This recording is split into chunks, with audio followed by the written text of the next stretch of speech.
Okay, I know I'm late on this. I kinda forgot my Netflix password since I'm constantly canceling my subscription. But season 3 of Squid Game was pretty fire, man. I mean, come on. Executing the themes of greed, morality, and the nature of capitalistic systems that have shackled so many of us, why you can't trust crypto bros, and so much more. Really, the show opened my third eye. In fact, it was so dope that it inspired me to make this video.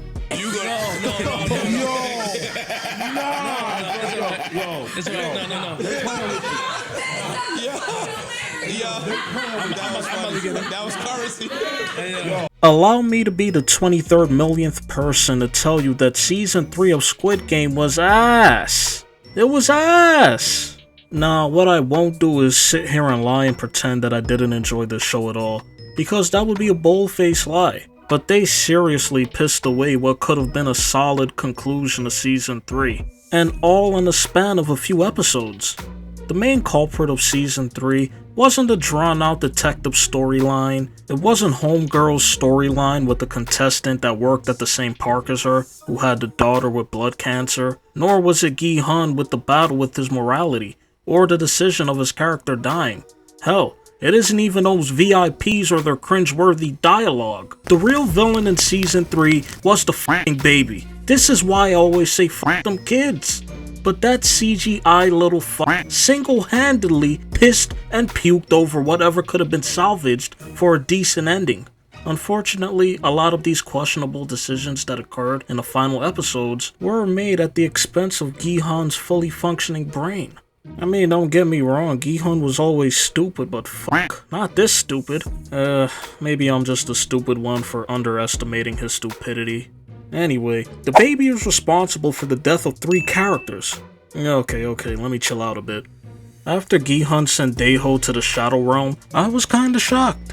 Usually in these situations, we see the main character, who isn't an immoral piece of shit, stop themselves from going that extra mile and crossing that line. But given the game that everyone was playing, Gi-hun had no other choice but to kill someone. But the fact that Gi-hun did not struggle in choking that man out was a bit tough to see.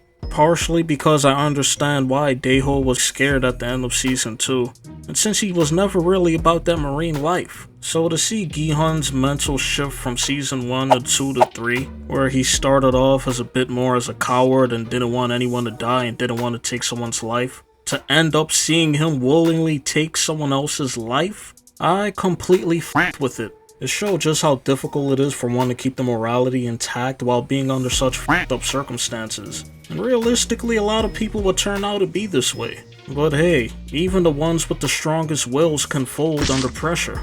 My main issue is after he sent Daeho to the Shadow Realm, he has post-nut clarity, or rather post-murder clarity. Gi-hun falls in this whole "this is all my fault" bag. And I mean, sure, nice self-awareness there, we love a self-aware king, but one murder in a game where it's kill or be killed, and he's stuck on this whole killing is wrong shit again. It's just really annoying. When frontman gives him a blade to eliminate everyone, he takes the blade but doesn't send Daeho any company so he wouldn't be lonely. Instead, he wants to stick to his morals and show the VIPs that these games will not taint him any further. Just a bunch of half-f***ing measures if you ask me. So in the end, despite having the blade and not killing anyone with it, he rather has everyone's lives be preserved. Yeah, if anyone wants to kill this baby, let me give them a fair chance at killing it. The idiocy in this final game with Gi-hun is just... oh god man, this shit needs to be studied. In this final game, the majority of the remaining contestants decide that the crippled one should be used as a sacrifice. And crippled after they beat the f*** out of him, but yeah. Mind you, if the crippled contestant is thrown off of the final platform, everyone can leave the games alive with the remaining money. Let me also remind you that Gi-hun is on this no more taking lives bullshit ever since he adopted that CGI baby. This is why I said that questionable decisions kinda fucked up this season, along with the evil baby. So you don't want to kill anyone and want to protect the child, but when the rest of the contestants present the most reasonable offer to ensure that the least amount of people will die, you deny it, which sets off a chain reaction of murders. All you had to do was listen to them, and toss the cripple off the ledge for the final round, and then you'd save the most lives. But instead you offer pushback. You offer pushback and end up losing multiple lives in the process. Did Gi-hun not think that being difficult and not allowing anyone else to get tossed off wouldn't cause any conflict? Seriously, they're at the end of the game. They will do whatever it takes to make it out. Why? Why would you do this? Why would you make it difficult for yourself? Oh my god. I don't get it. Like, Gi-hun, why? Why are you offering pushback when everyone had the perfect plan? And you going against it just puts the fucking CGI devil spawn in danger. I don't get the logic. By resisting the offer, you literally got more blood on your hands. I don't get it. Guess it's only okay to kill in self-defense, or rather force people into attacking you so that you could defend yourself, but oh god. 우린 말이 아니야. 사람이야. 사람은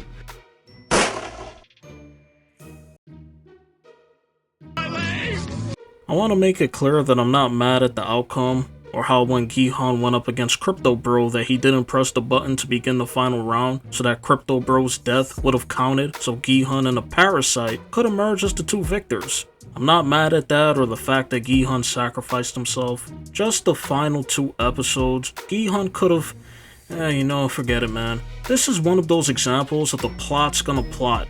This is where the plot moves forward at the expense of characters doing things out of their character, or in this case, making stupid decisions because the plot demands it. And when the plot demands it, it's because of the writing.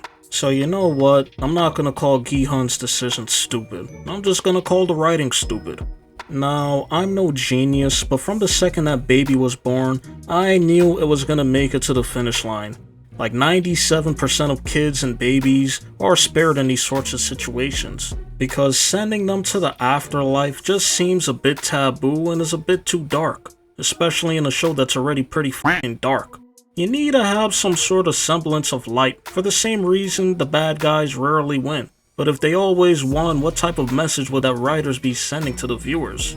Now I'm just yapping. What I'm trying to say is that I knew somebody was gonna get f***ed over. Honestly, I figured that Gi-hun might have sacrificed himself at the end, so that Crypto Bro and the baby could have walked out a-okay, but no. And I'm not mad at that. Anyway, if Squid Game could have ended with 1 season with no hints at another season, it would have been a solid show. Personally, I never expect a super satisfying ending for a one-and-done season show, but the longer a show goes on, the more I anticipate a stronger ending, especially if it's a show that I enjoy. It's crazy how a final season or even a final episode of a show can shit all over the good work and foundation that it had previously laid down. But you know what? The only thing worse that a show or series can do when they fail to stick the landing of its original creation is when they milk their product dry. You know how bold you have to be to wet the bed that badly at the end, and then have the balls to hint at spin-offs or expanding the universe, instead of actually providing viewers with a solid ending? Alright, Alice in Borderland, I'm speaking to you right now, okay? I'm speaking to you. I really enjoyed season 1 and 2, okay? I really did. But if you f*** me over sideways, like Squid Game just did, just don't.